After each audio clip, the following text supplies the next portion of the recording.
Así empezamos nomás ya.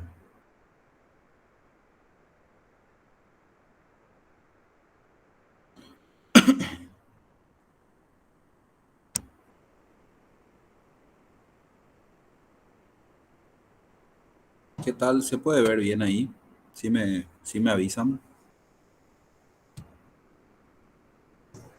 Sí, puedo ver Sí, bien. está bien.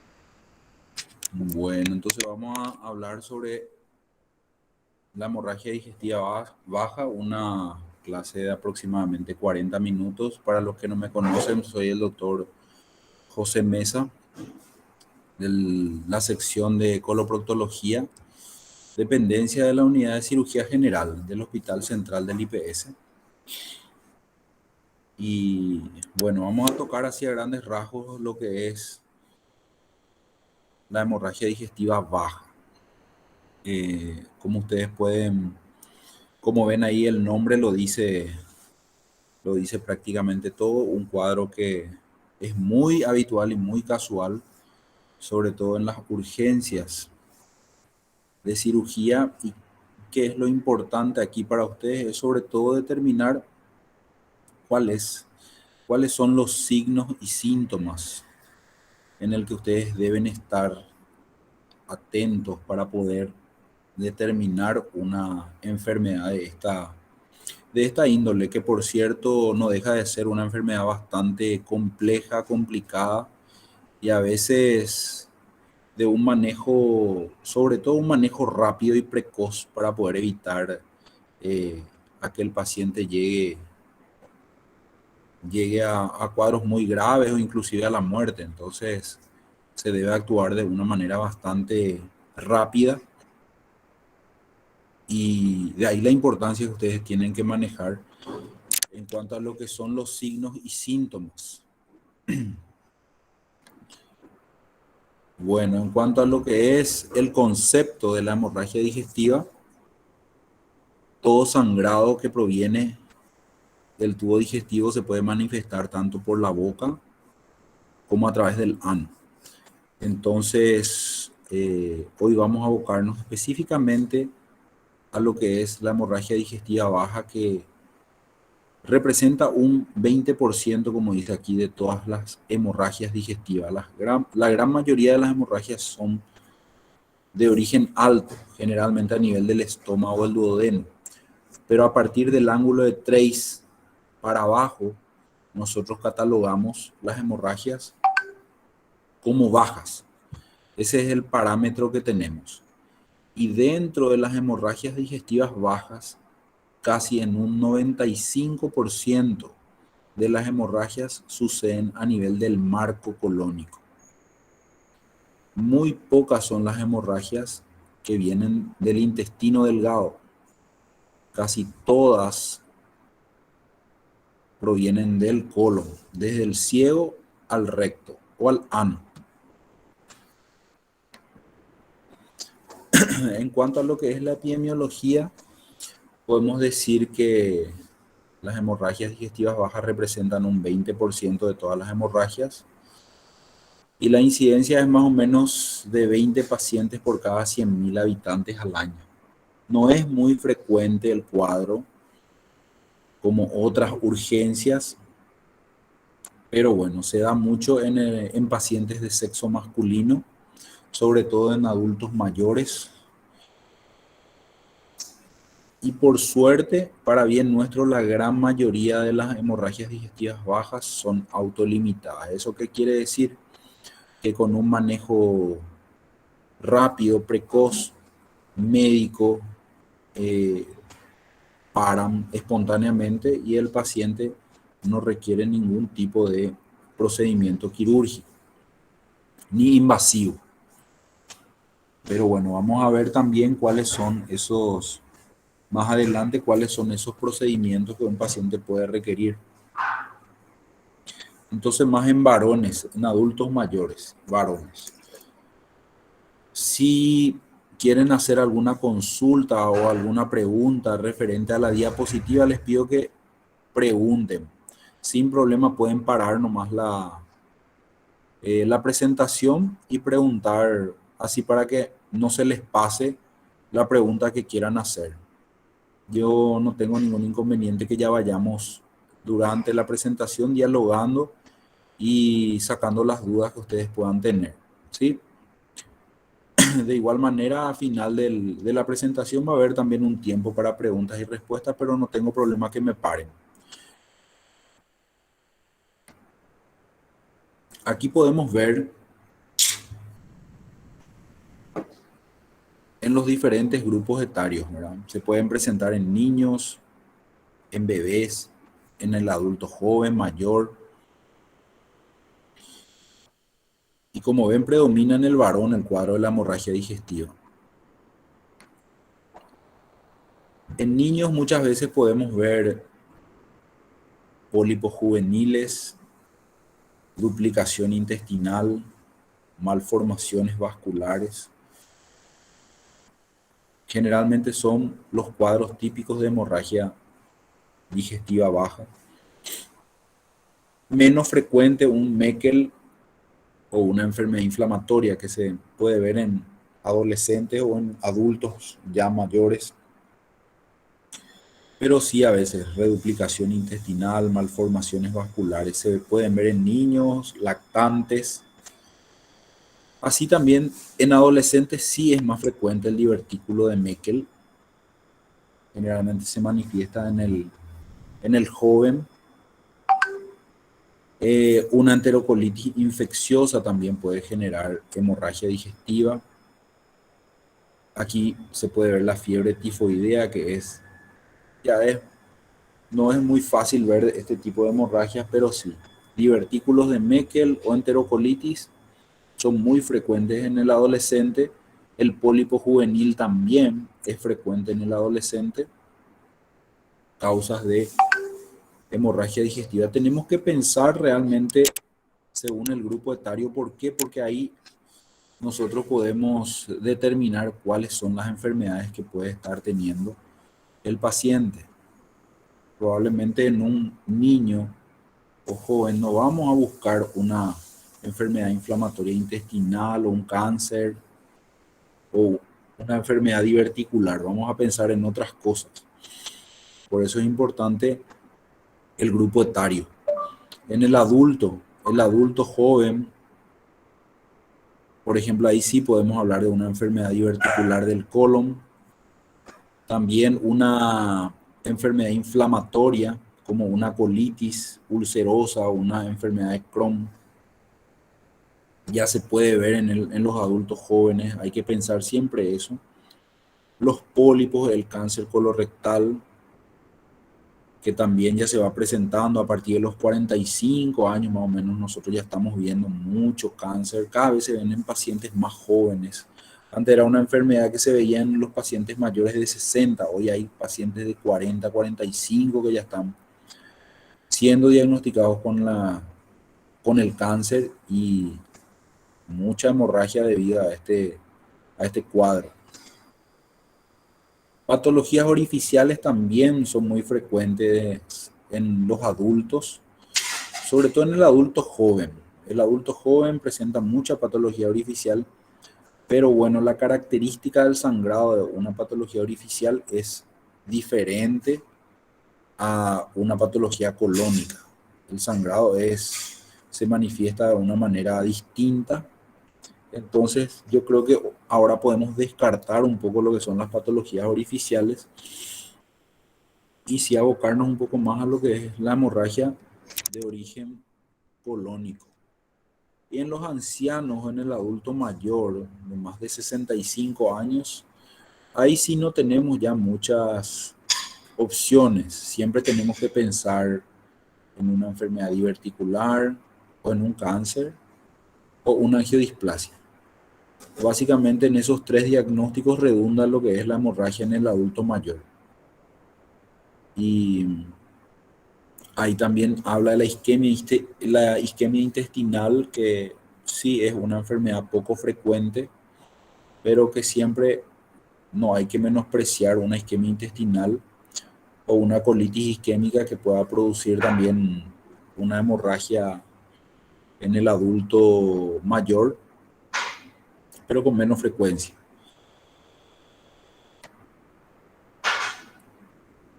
¿Cuáles son algunos factores de mal pronóstico?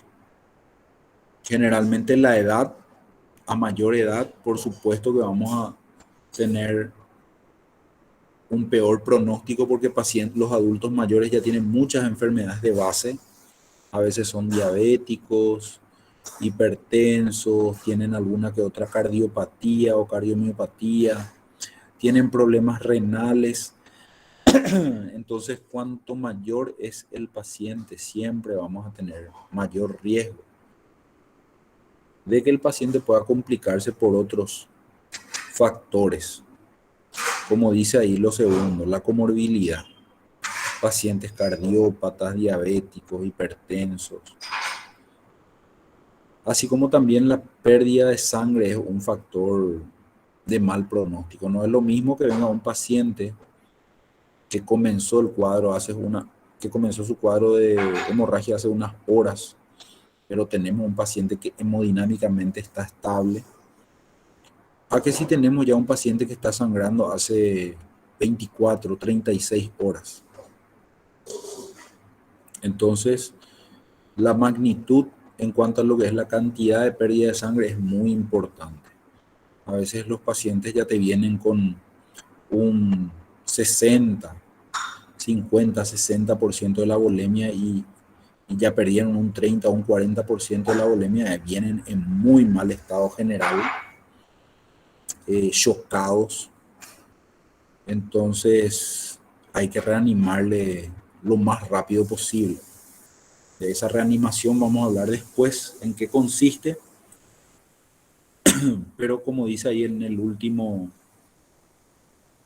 ítems, la inestabilidad hemodinámica. Nosotros hablamos de inestabilidad hemodinámica cuando tenemos un paciente ya chocado, con hipotensión, una presión arterial de menos de 90 a 60, un pulso de más de 100, 110, una taquicardia importante, una palidez marcada de piel y mucosas, un paciente que ya está blanco, a veces como un papel, con sudoración fría, un paciente anúrico, prácticamente ya no está orinando por la gran pérdida de sangre que está teniendo, un paciente disneico con más de 20 respiraciones por minuto.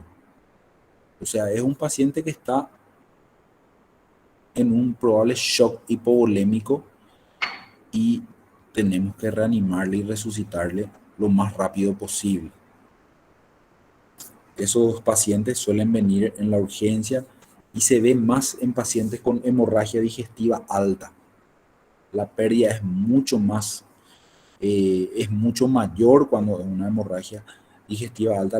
Las pérdidas bajas te dan más tiempo de poder reanimarle a los pacientes, no así las altas, que suelen ser sí muy eh, de una rapidez muy marcada. Los pacientes se chocan, inclusive fallecen debido a la pérdida y a veces cuesta cohibir la hemorragia cuando viene del estómago, del esófago y no da tanto tiempo. ¿Cuál es la fisiopatología? Ustedes tienen que manejar, como ven aquí, y les dije hace rato, un paciente con una pérdida crónica se le puede dar a un paciente en este aspecto, pálido,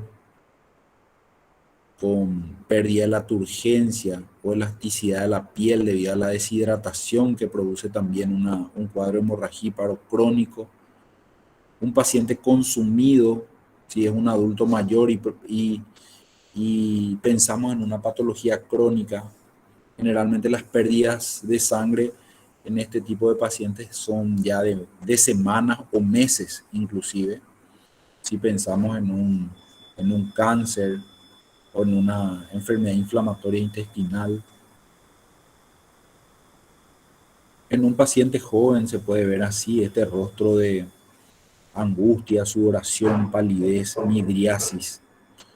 Son todos signos que nos tienen que llamar la atención cuando evaluamos a un paciente que ingresa a la urgencia. Estos son los cuadros que ustedes tienen que mirar de cerca, porque a veces mirándole al paciente nosotros ya podemos tener un panorama de qué es lo que está ocurriendo. Y con una buena anamnesis podemos tener inclusive un diagnóstico ya sindrómico, ¿verdad? Un diagnóstico sindrómico. Generalmente las pérdidas de sangre, cuando son muy rápidas, ¿qué ocurre? Disminuye el retorno venoso, por ende el gasto cardíaco también. ¿Y qué ocurre? Para que llegue más sangre al corazón hay una vasoconstricción de todo el sistema periférico. Ahí se ve la palidez del paciente debido a esa vasoconstricción refleja, aumentando así la resistencia periférica al flujo sanguíneo. ¿Por qué? Porque no le llega buena cantidad de sangre al corazón debido a la pérdida de sangre que hay. Y esa vasoconstricción hace que entremos en hipotensión. Entramos en hipotensión, a veces 10, 6, 9, 6, va bajando la presión. Hay pacientes que tienen 8, 6, 8, 5, ya chocados, cuando hay una pérdida de más de 20% de la volemia. Generalmente, un paciente promedio, nosotros podemos estar hablando de que tiene un promedio de 5 litros de sangre en el cuerpo, 5 a 6, dependiendo de la contextura del paciente. Si perdimos más de 1 litro y medio de sangre, ese paciente ya puede entrar en síncope, comienza a veces con mareos, náuseas y vómitos, sudoración, sed, y ya cuando el cuadro es más severo, ya puede entrar, a veces el paciente ya viene con pérdida de conocimiento, un síncope, imposibilidad de ponerse de pie, parado, sentado. Entonces, todos estos son signos y síntomas que nos están diciendo de que el paciente sí ya perdió bastante cantidad de sangre. Entonces, un poquito esa es la fisiopatología de la hemorragia. En estos estudios generalmente son estudios americanos, en donde habla de que la diverticulosis es uno de los cuadros más frecuentes de hemorragia digestiva baja, seguido por la colitis ulcerosa y en tercer lugar la neoplasia. Yo he realizado un estudio aquí en Paraguay, no en Paraguay, específicamente en IPS de 5 años de hemorragia digestiva baja, y encontré muy parecido a esto, con diferencia de que en primer lugar encontré también la diverticulosis como la enfermedad que más causa hemorragia digestiva baja, eh, seguido por las neoplasias, los cánceres de colon, que ocupaban el segundo lugar en el Hospital Central. Un estudio que hice de 5 años. Era un estudio retrospectivo que hice como trabajo científico de tesis, y encontré que la diverticulosis, seguido de las neoplasias, y en tercer lugar ocupaban las colitis, la causa más frecuente de hemorragia digestiva, con un total de más o menos 286 pacientes a quienes le he evaluado. Y en cuarto lugar, sí, acá también coincide con este dato, que es la angiodisplasia, así como también estos estudios.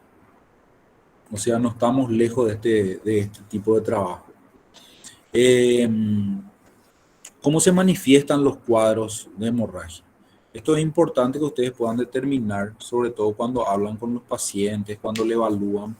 ¿Por qué? Porque esto nos puede estar diciendo de qué lugar o cuál es el sitio de sangrado que está teniendo el paciente.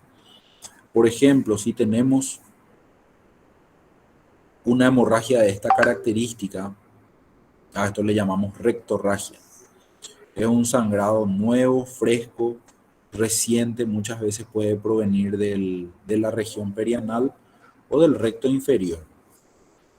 Y esta es la característica. A veces el paciente, inclusive ahora te sacan fotos, te muestran, sacan fotos del inodoro y te muestran. Y bueno, con eso podemos esos datos son importantes porque a nosotros nos pueden estar diciendo de dónde viene la hemorragia. Tenemos la hematoquesia, a veces con heces de coloración normal, pero dentro de las heces encontramos mezclas de coágulos o de sangre. Esto nos habla de que la hemorragia probablemente está viniendo ya de más arriba. A veces viene del colon transverso, del colon derecho. Colon derecho generalmente da este tipo de posiciones, una mezcla ya en el interior de las heces. A diferencia que la rectorragia, las heces son de color normal y la sangre viene por fuera. Estrías de sangre o a veces manchan el papel o el inodoro, pero aquí las heces vienen mezcladas. Y por último, la melena. La melena sí es una sangre ya digerida dentro del tubo digestivo, sobre todo por encima ya de la válvula ileocecal, cuando tenemos una hemorragia digestiva alta o a nivel de intestino delgado, tenemos esta característica de deposición. Ya aparece unas deposiciones de tipo bleque, como le decimos nosotros, roja vinosa o ya negruzca, y es cuando ya la sangre viene digerida. Y este tipo de hemorragia nos tiene que hacer pensar de que puede ser una hemorragia digestiva alta. Entonces son los tipos de manifestaciones en cuanto a un paciente viene y te explica cómo defeca. Por eso tenemos que estar bien atentos siempre a preguntar cómo son las deposiciones de los pacientes. Factores que determinan el aspecto fecal, como bien dije, la velocidad del tránsito, la velocidad de extravasación y acciones de las bacterias con sus enzimas. La acción de las bacterias con sus enzimas producen ya la melena, la velocidad de extravasación. Cuanto más sangre perdemos, generalmente el tipo de heces viene más rojo rutilante. La velocidad del tránsito intestinal también influye, pero aquí nos centramos más en lo que es la cantidad de sangre que va perdiendo el paciente o la acción de las bacterias sobre la materia fecal también.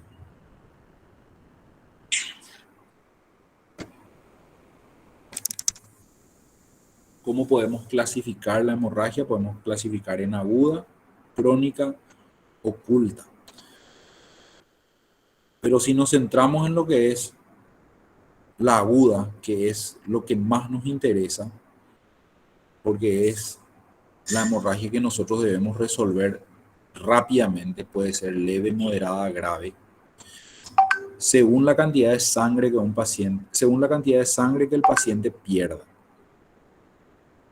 Generalmente menos de 500 ml podemos considerarla leve, entre 500 a 1000 podemos considerar moderada y grave, entre 1000 a 1500 ml de sangre en 24 horas. Si tenemos más de 1500, generalmente ya es masiva.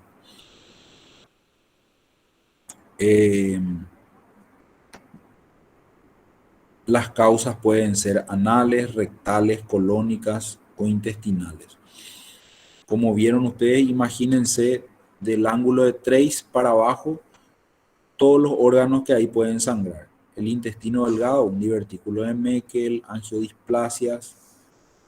En el colon también, generalmente más en el derecho, tenemos angiodisplasias, divertículos, cáncer. Los divertículos que más sangran son los divertículos del colon derecho, en su gran mayoría. Y los divertículos del colon izquierdo, por lo general, son los que más se inflaman. Entonces hay que tener siempre presente de que la diverticulosis derecha es la que suele cursar con cuadros hemorrágicos. Y los divertículos del colon izquierdo muchas veces son los que más generan diverticulitis. procesos inflamatorios. Esas son las dos complicaciones de los divertículos. Los divertículos del colon derecho suelen ser divertículos verdaderos, en su gran mayoría, que tienen todas las capas de la pared. No así los del izquierdo, que suelen ser divertículos falsos. Por eso tienden a perforarse y a producir inflamaciones los del colon izquierdo, no así los del derecho. En el recto podemos tener pólipos, úlceras, proctitis por derivación, proctitis por irradiación. Los pacientes que se irradian, ya sea por cáncer de recto, cáncer de cuello, muchas veces esas proctitis son las causantes de cuadros hemorragíparos. Y a nivel anal, menos importante, ¿verdad? Porque justamente como dije al inicio, vamos a preocuparnos más por los cuadros hemorragíparos a nivel colónico. También pueden venir rectorragias debido a hemorroides, fisuras, tumores de ano, pero muchas veces estas lesiones ya son, a simple vista ya se pueden diagnosticar.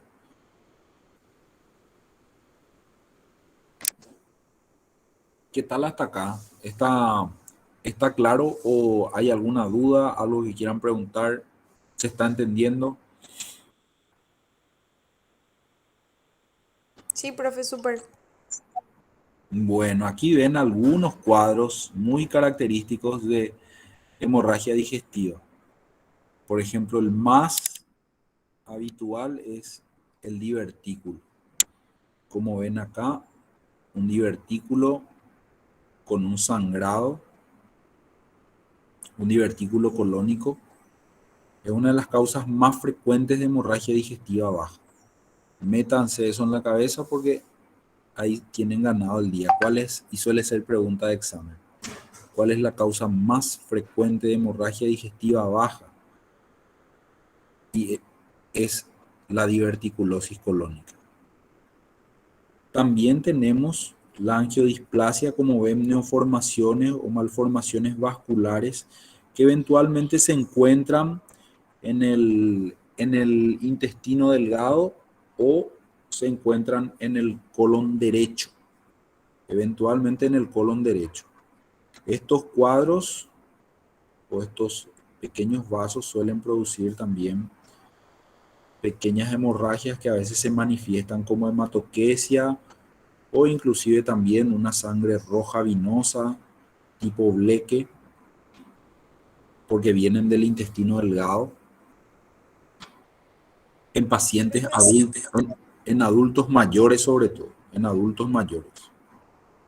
¿Alguien me preguntó algo? Sí, profe, yo te quería consultar algo. Yo tenía entendido por el año pasado que vimos en patología quirúrgica que la causa más frecuente de hemorragia digestiva baja eran hemorroides. ¿Eso cambió, profe? Sí, si vamos a, si vamos a meter las patologías periorificiales dentro de lo que son los cuadros de hemorragia digestiva baja, sí podemos decir que son las hemorroides, porque las hemorroides representan casi en la mayoría de los cuadros de rectorragia, se presentan con el sangrado. Las hemorroides, el síntoma capital de las hemorroides el síntoma capital es la hemorragia que ocurre en un 60%, pero son cuadros autolimitados que a veces se presentan solamente con las deposiciones. El paciente defeca y sangra un poquito, esa es la característica del sangrado hemorroidal. Pero si vamos a sacar las patologías perianales y nos vamos a abocar a los cuadros de hemorragia digestiva de origen colónico intestinal, tenemos los divertículos. Es la primera causa de hemorragia digestiva, no de origen anal, ¿sí? Ok, profe. No de origen anal. De origen anal, sí, la hemorroides es la causa más frecuente. Pero les quiero decir nomás que el tratamiento es diferente, porque acá el tratamiento, cuando nosotros tenemos un paciente con hemorragia digestiva baja, no de origen periorificial, muchas veces tenemos que internarle nosotros a nuestros pacientes. No podemos mandarle nomás otra vez a su casa sabiendo de que el paciente está teniendo un cuadro hemorrágico interno que no sabemos de dónde viene, ¿verdad? Ahora, si es por una hemorroide, yo le puedo evaluar en el consultorio. Si veo una hemorroide sangrante, yo le doy un tratamiento y se va a la casa, un tratamiento ambulatorial.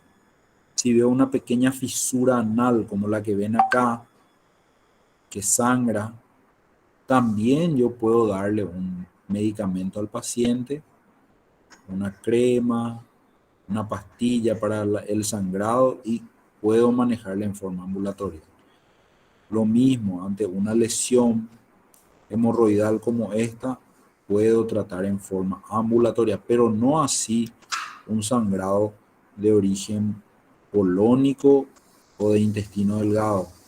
Ahí yo tengo que internarle al paciente, hacerle un laboratorio, ver cómo está desde el punto de vista hemodinámico, pedirle cómo está su hemograma, su hemoglobina hematócrito, la crisis sanguínea. Entonces, es un paciente más complejo. ¿Por qué? Porque yo no tengo la certeza de dónde está viniendo la sangre. Y si yo le envío a la casa, ese paciente se me puede descompensar y viene chocado en horas más tarde, ¿verdad? Entonces es diferente el manejo de un sangrado perianal que un sangrado colónico. Aquí, como ven, me centré en la enfermedad diverticular porque es la que causa en la gran mayoría de los casos la hemorragia digestiva baja, la causante de la hemorragia digestiva baja. El 95% de los divertículos, yo les diría el 70% se ubican en el colon sigmoides, que son asintomáticos.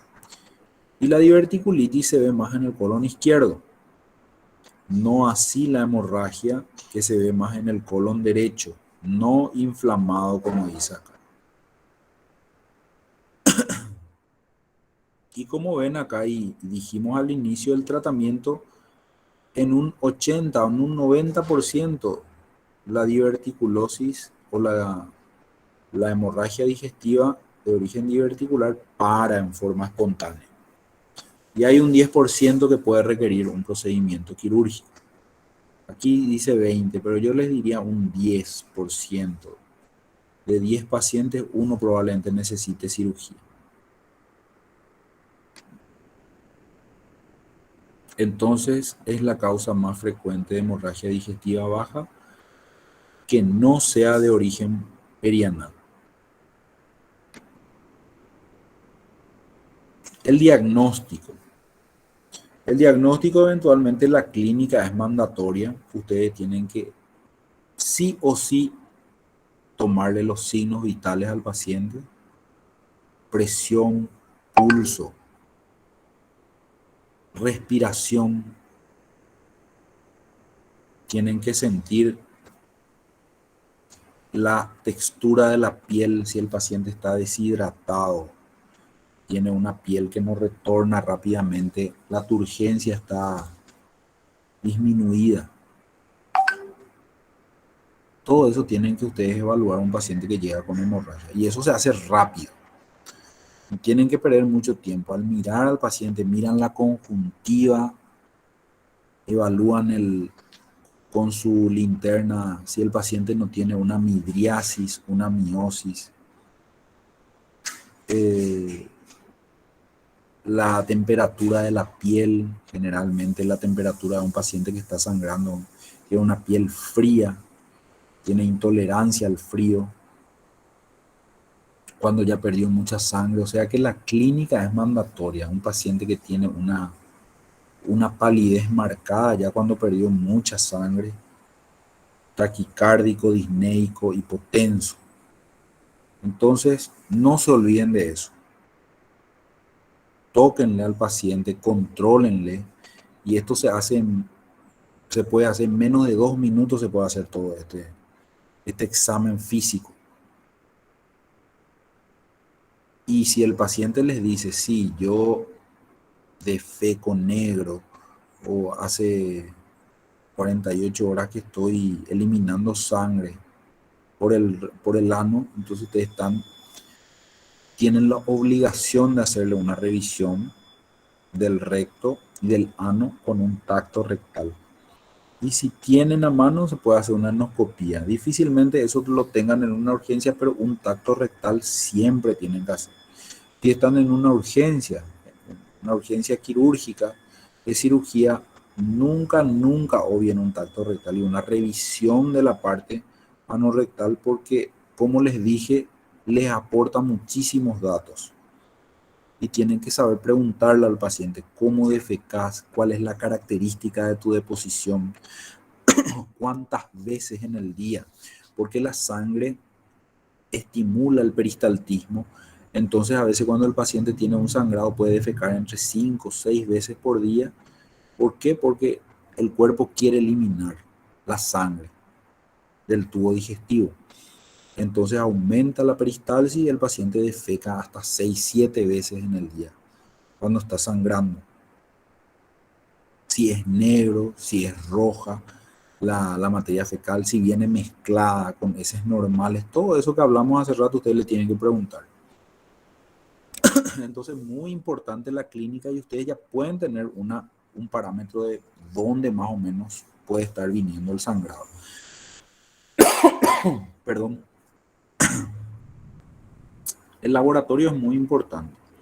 Una vez que ustedes le evaluaron todo al paciente, le tocaron, le hicieron un examen físico, abdomen, terminaron con un tacto rectal, le hicieron una buena anamnesis, que como les dije, eso no debe pasar de 5 minutos.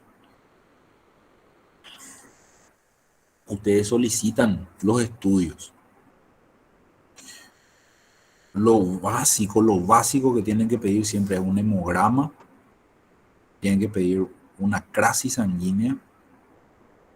Muy importante, esto tienen que anotar porque les va a servir el día de mañana en la urgencia cuando estén. Porque si no piden esto, básico, como siempre nos decía nuestro profesor, se pueden ir presos, ¿verdad?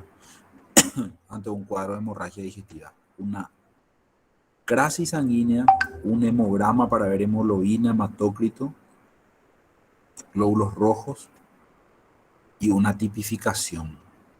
La tipificación está en minutos, está la tipificación. ¿Para qué? Por si ustedes necesiten transfundir. Importantísimo es porque a veces los pacientes no saben qué grupo sanguíneo tienen. Y nosotros, si no tenemos una tipificación, no podemos llamar a banco de sangre y pedir nomás. Eso sí, si es un paciente que está chocado, está perdiendo sangre por algún accidente, un vaso grande, lo que se puede pedir es cero positivo, porque cero positivo le podemos transfundir a cualquier grupo sanguíneo. Pero si el paciente tiene tiempo de poder tipificarse para poder traer su mismo grupo, que sea isogrupo, isofactor, entonces ahí uno rápidamente pide tipificación y tenemos el grupo sanguíneo para poder pedir la sangre. ¿Por qué? Porque en estos pacientes lo más importante es reponer la pérdida. Todo lo que el paciente está perdiendo nosotros tenemos que reponer. Y después nos preocupamos por cerrar la canilla, como decimos nosotros. Pero al inicio es reponer. El paciente puede venir chocado, hipotenso, disnéico.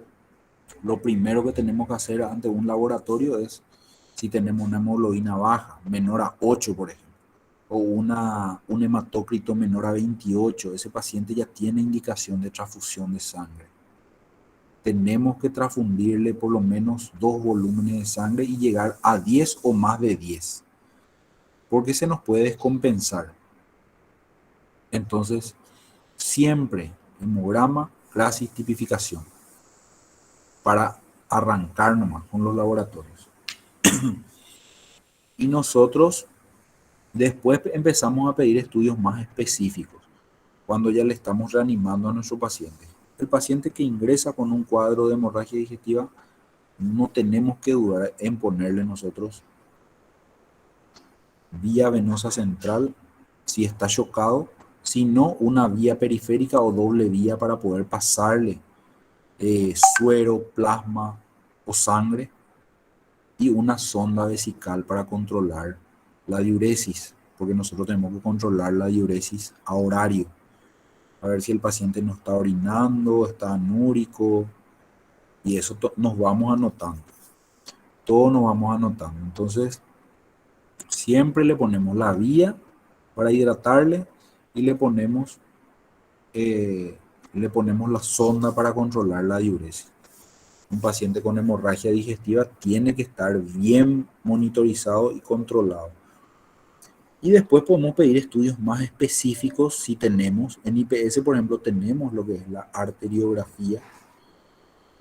Es un estudio que, como ven acá, marca todo el sistema vascular y si hay un sangrado de más de 0,5 ml minuto, nosotros podemos ver el sitio de sangrado. Si esto es colon sigmoides y esta es la arteria sigmoidea, nosotros podemos ver que a nivel del tercio proximal o el tercio medio del colon sigmoides tenemos una hemorragia.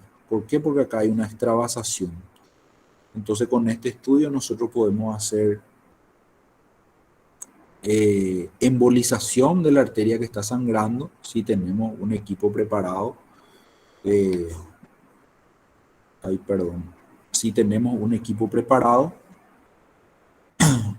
o podemos entrar directo a operar y sacar y resecar el sitio que está afecto.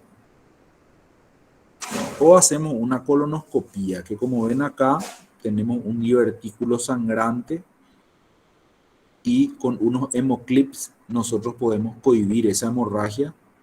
Estos son clips que se usan antiguamente, generalmente por la inexperiencia de lo que hacían colonoscopía, estaba contraindicado hacer una colono, o no se hacía una colono en cuadros de hemorragia digestiva. Hoy tenemos la obligación de que si tenemos equipo de endoscopía, tanto para endoscopía digestiva alta y baja, antes de entrar a operar a un paciente, tenemos que introducir el endoscopio. Primero una endoscopía digestiva alta, evaluamos cómo está el esófago, estómago, duodeno. Si no se encuentra nada de ese nivel, podemos hacer una preparación colónica rápida y hacemos una colonoscopía.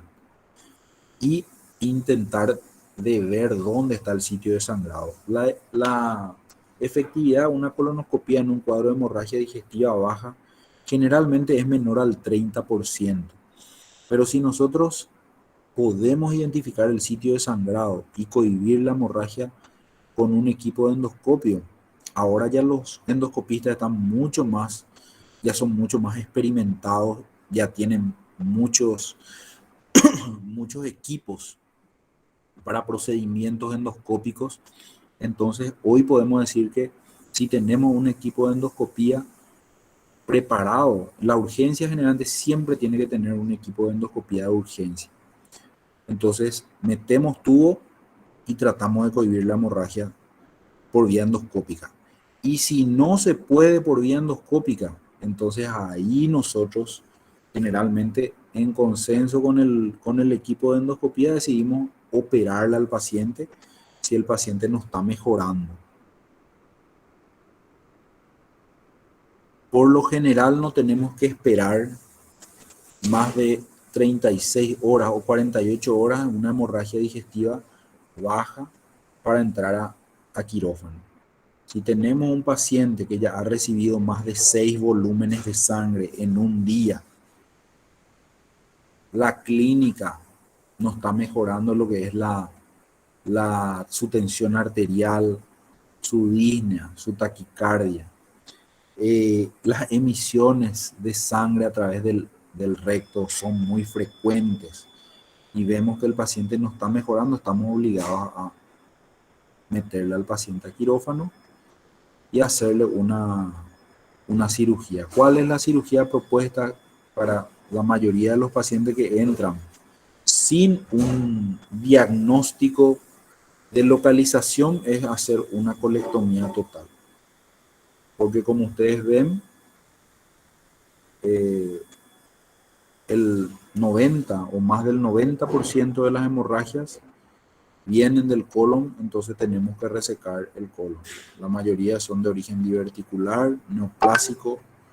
Entonces resecamos el colon, le ileostomizamos al paciente y cerramos el muñón rectal.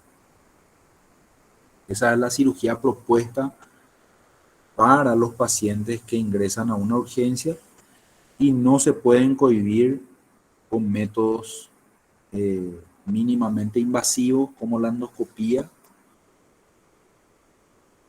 o el cateterismo, si tenemos cateterismo para hacer y no podemos cohibir la hemorragia con estos procedimientos, entonces tenemos que operarle al paciente y resecarle todo el marco colónico para salvarle la vida. Generalmente eso ocurre en el 10% de los pacientes que ingresan con hemorragia digestiva baja. Son muy pocos los pacientes que requieren de esos procedimientos, pero están y tenemos que estar preparados y capacitados para salvarle a estos pacientes de estos cuadros que son muy graves. Cuando no tenemos la posibilidad de ubicar la lesión o tenemos un sangrado crónico que no sabemos de dónde viene, vamos a suponer le hicieron la endoscopía alta, no constataron nada, le hicieron una endoscopía baja, no vieron nada en el colon.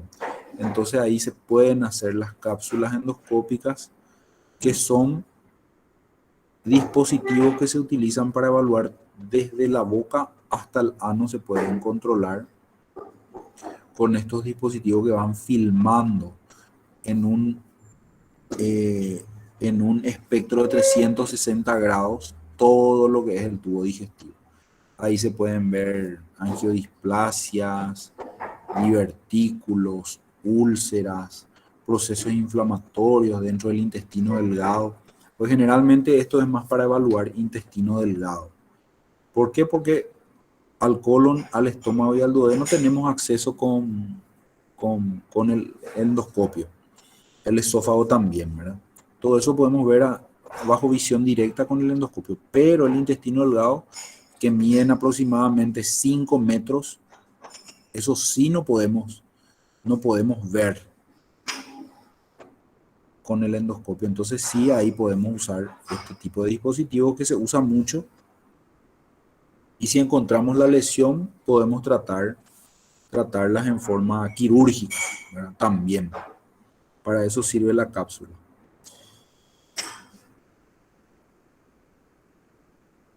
El procedimiento de la colonoscopía, la mayoría sabe, es un procedimiento que requiere una preparación y evalúa todo el marco colónico, desde el ano hasta inclusive 10 centímetros de intestino delgado se puede evaluar.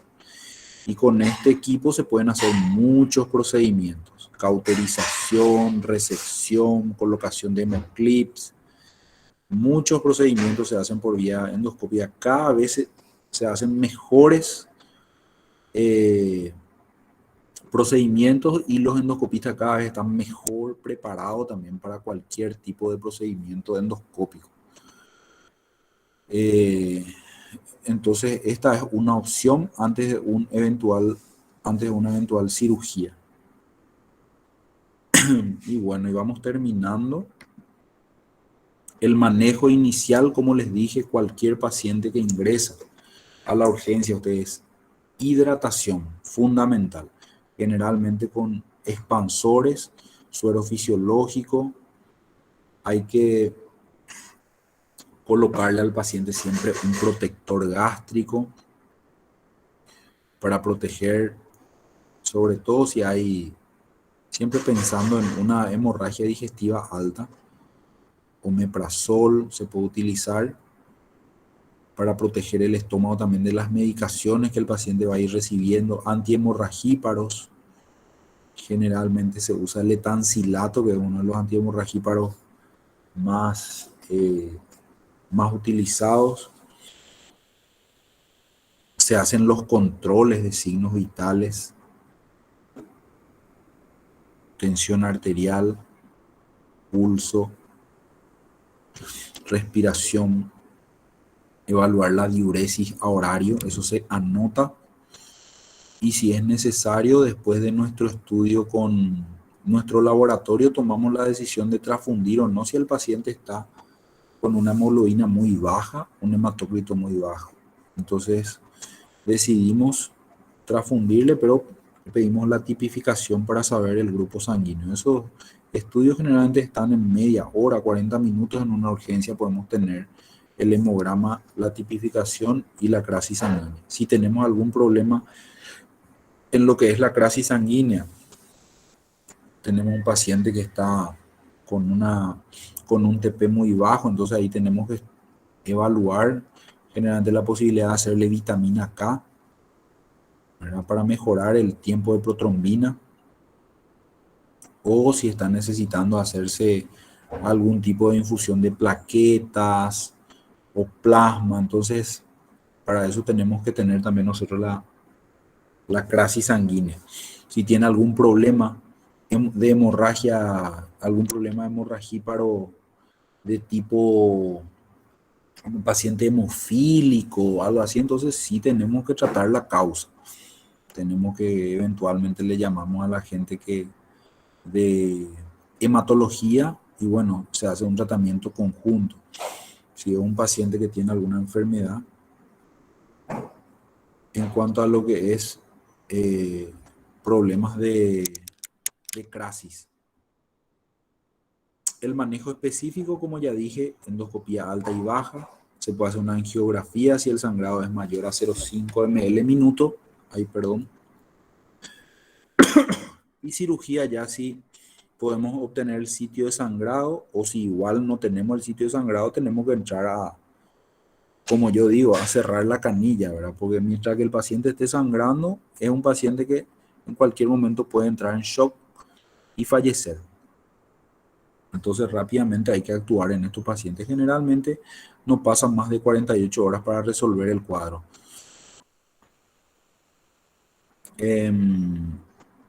Bueno, ese es el manejo inicial y el manejo específico. Aquí un pequeño algoritmo. Fluidoterapia, transfusión es importantísimo.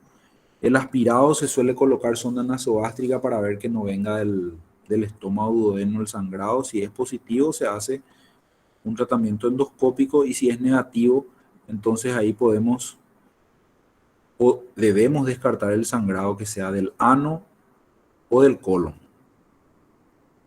Si es un sangrado anal, bueno, nosotros podemos hacerle una colonoelectiva. Si es un sangrado moderado, una colona urgente, o si es un sangrado masivo, ya se puede hacer una arteriografía mesentérica con el tratamiento, ¿verdad? De la embolización, si tenemos. Esto a veces no, casi en algunos hospitales del país nomás están preparados como para hacer embolización con arteriografía. A mí me ha tocado en IPS 2 veces entrar en la parte de ahí en donde se hace en el séptimo piso, en donde se hacen las arteriografías y se hace todos los procedimientos con cateterismo, ¿verdad? Entonces, llegué a ver 2 veces una arteriografía con embolización, de los cuales una fue efectiva y la otra fue, o sea, se pudo determinar el sitio de sangrado, pero no se pudo embolizar, y al final el paciente tuvo que operarse. Entonces, en muy pocos lugares hay para hacer este tipo de cirugía endovascular, o tratamiento endovascular, perdón, tratamiento endovascular. Y bueno, y como última alternativa tenemos la cirugía, que es la colectomía total, con confección de una ileostomía y cierre del muñón rectal para los cuadros que ya no paran con nada. Así que si hay alguna pregunta que quieran hacer o algo que quieran, que no hayan entendido, me pueden preguntar ahora. Mi parte súper clarito, profe. Quedó todo bien claro. Lo que es, creo que tenemos una clase del jueves otra vez de vuelta. Si Una, no, Hola, Hola, César. jefe. Hola, estoy escuchando tu clase atentamente. Gracias, jefe. Gracias. Muchas Bueno, gracias. algunos puntos importantes nomás que cortitos. Yo creo que cuando viene un enfermo en las urgencias, hemorragia digestiva baja, hay que internarle al enfermo, no hay que mandarle a su casa porque es imprevisible lo que puede ocurrir, la cantidad de sangre que pueda perder. Entonces, la primera conducta es internarle al enfermo ahí y hacerle el tratamiento rápido, que es canalizarle una vía venosa y gotearle líquido, aunque no sea sangre. Por ejemplo, se le puede poner suero fisiológico en gran volumen y rápido para recuperar la volemia. Ese es el punto básico Ujú. para tratamiento. Así Y es. una vez que se recupere la volemia, entonces nosotros en ese momento, estando todavía en la urgencia, nosotros podemos pedir los estudios básicos de sangre, que hay un kit para tomar la muestra y llevar rápidamente al laboratorio. Entre esos estudios tenemos que pedir, por ejemplo, cuánto tiene la hemoglobina y cuánto tiene el hematocrito. El grupo sanguíneo es importantísimo hacer en la primera entrada para poder prepararnos para la sangre, porque no sabemos cómo va a evolucionar. Ese es el punto básico. Entonces, internar, poner una vía venosa, hidratar rápidamente una sonda vesical para ver la diuresia horaria y tener estos puntos básicos: hemograma, hematocrito, grupo sanguíneo, y tener ya un TP, tiempo pretrombina. Así. Una, una vez, siempre en la urgencia, con nosotros en la guardia, porque el cirujano de urgencia está preparado para intervenir en caso de necesidad. Y eso se controla cada una hora, hay que controlar los signos vitales. Hay una hoja especial que se habilita: presión arterial, pulso, diuresis horaria y cuánto está sangrando, cómo está ese sangrado. Así Si ese mismo. sangrado pasa 4 horas o 6 horas y no se detiene, hay que hacerle el estudio rápido de colonoscopía, porque la colonoscopía se tiene que hacer una leve preparación, es decir, por vía oral, sonda nasogástrica, se le pone un líquido para eliminar la sangre que está en el colon y hacerle una colonoscopía de urgencias. Porque la colonoscopía de urgencias necesita una pequeña preparación para ver más o menos hacia dónde sangra. Por ejemplo, si la colonoscopía dice, yo veo que la sangre viene del colon derecho, eso ya es un gran dato. Aunque él no pueda parar la hemorragia, ya es un gran dato. Y ese ya estamos, con esos datos, ya estamos preparados, porque si ese paciente no para, cirugía de urgencia, hay que hacer una colectomía de urgencias. Sí. Entonces, esos son los detalles que hay que aprender. La colonoscopía se tiene que hacer de urgencias, pero hay que limpiar el colon. Y hay que limpiar el colon poniendo en una sonda nasogástrica. Y por ahí se inyecta la sustancia para limpiar. Y rápido tiene que ser. Y el colonoscopista también tiene que venir rápido, porque si viene al día siguiente, después de las 8 de la mañana, antes el paciente ya está chocado. Sí. Y bueno, esos son detalles, porque la urgencia tiene que disponer de un endoscopista de urgencias y los elementos que tiene. Y el cirujano de urgencia está preparado para ir a resolver eso en quirófano. Si el colonoscopista localiza si es el lado derecho o lado izquierdo, ya es un gran paso, porque entonces la colectomía se hace de ese lado, ¿no? Así Pero mismo. si él no localiza, no sabe si es derecho o izquierdo, pero está lleno de sangre el colon, entonces es colectomía total. O sea, se saca el colon derecho y el colon izquierdo hasta la unión con el recto. El recto se conserva y se cierra el muñón rectal y se hace una ileotomía en fosa ilíaca derecha. Eso es lo que hay que aprender, que es el manejo inicial y de urgencias. Y Sí. bueno, y el jueves vamos a ver un caso clínico de la vida real, de una hemorragia digestiva baja. Así es, jefe. Bueno, un placer, te agradezco mucho, y yo quería agregar algo, adelante. Muchas gracias. Dale, dale, jefe. Y Muchas gracias. Gracias, profe. Gracias a todos. Si no hay pregunta, entonces cerramos acá. Y nos vemos el jueves. Bueno, dale, chicos. Nos vemos el jueves entonces. Gracias, profe. Dale. Chao, chao.